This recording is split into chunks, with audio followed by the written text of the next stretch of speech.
আল্লাহ তাআলা একটা ব্যাপার খুবই পছন্দ করেন। তার একজন বান্দা যখন আরেকজন বান্দাকে খাবার খাওয়ায়, এই বিষয়টি কিন্তু আল্লাহ তাআলা খুব পছন্দ করে। বিশেষ করে নিডি পিপল যাদের খাদ্যটা সত্যি দরকার।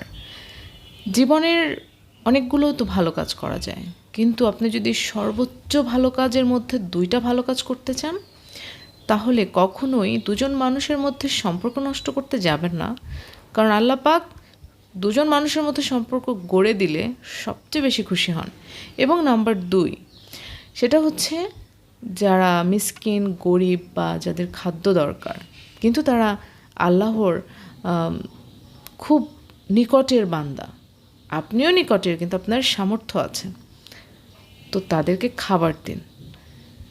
আল্লাহর নৈকট্য লাভের এই এই দুটো ব্যাপার যে আল্লাহকে কতটা সন্তুষ্ট করে, সেটা আমি বারবার নানানভাবে আমি জানতে পেরেছি।